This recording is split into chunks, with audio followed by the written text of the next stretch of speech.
সামাজিক মাধ্যমে দেশবিরোধী বার্তা ছড়ানোর অভিযোগ বাঁকুড়ার রায়পুরে গ্রেপ্তার এক। সামাজিক মাধ্যমে দেশবিরোধী বার্তা ছড়ানোর অভিযোগে এক যুবককে গ্রেপ্তার করল বাঁকুড়ার রায়পুর থানার পুলিশ। গতকালই বাঁকুড়ার রায়পুর থানার উপরবান্দা গ্রামের বাসিন্দা সফিক খানের বিরুদ্ধে পুলিশের কাছে লিখিত অভিযোগ জানায় স্থানীয় বিজেপি কর্মীরা। এরপরই অভিযুক্ত যুবককে গ্রেপ্তার করে পুলিশ। ভারত পাক যুদ্ধ পরিস্থিতির বেশ কিছুদিন ধরেই বাঁকুড়ার রায়পুর থানার উপরবান্দা গ্রামের যুবক সফিক খান নিজের সামাজিক মাধ্যমে দেশের প্রতি অসম্মানজনক পোস্ট করে যাচ্ছিল বলে অভিযোগ। গতকাল সন্ধ্যায় ওই যুবকের বিরুদ্ধে লিখিত অভিযোগ দায়ের করে তাকে দ্রুত গ্রেপ্তারের দাবি জানায় স্থানীয় বিজেপি কর্মীরা। অভিযোগ পেয়েই সক্রিয় হয় পুলিশ। রাতেই সফিক খান নামের অভিযুক্ত যুবককে গ্রেপ্তার করা হয়। আজ ধৃতকে খাতড়া মহকুমা আদালতে পেশ করা হবে।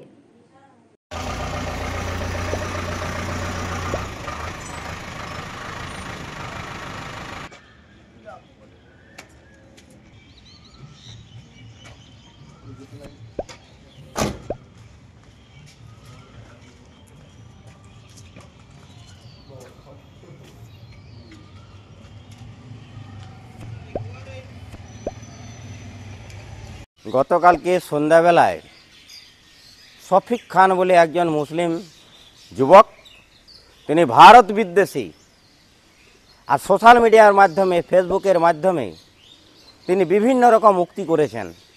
মোদি বিয়েই করেনি, সেনাবাহিনীরা পাকিস্তানের ভয়ে পালিয়ে যাচ্ছে, পাকিস্তানের বর্ডারে অর্থাৎ ভারতবর্ষের বর্ডারে যে সমস্ত মানুষ আছে সেখান থেকে তারা পাকিস্তানের ভয়ে পালিয়ে যাচ্ছে, এই ধরনের কুরুচিকর মন্তব্য তিনি করেছেন। যে সেনাবাহিনী ভারতবর্ষের সমস্ত মানুষকে আগলে রেখেছে এবং ভারতবর্ষের সেনাবাহিনী কাটারে কাটারে আজ পাকিস্তানের মুখোমুখি যুদ্ধ করছে, আর সেই সুযোগে আজকে এই যুবক ফেসবুকের মাধ্যমে এইরকম উক্তি করেছে, ভারতবর্ষে থাকবি, ভারতবর্ষে খাবি, আর ভারতবর্ষের বিরুদ্ধে এইরকম সোশ্যাল মিডিয়ায় আর এই ধরনের উক্তি আমরা ভারতীয় জনতা পার্টির পক্ষ থেকে আমরা কোনো দিন মেনে নেব না। সেই জন্যই ভারতীয় জনতা পার্টির পক্ষ থেকে আমরা গতকালকে থানায় গিয়েছিলাম এবং তার বিরুদ্ধে কমপ্লেন করা হয়েছে। পুলিশ গ্রেপ্তার করতে বাধ্য হয়েছে। আজকে খবর পেলাম যে কোর্টে তোলার পর সেখানে কোনো উকিল তার পক্ষে সওয়াল করেনি।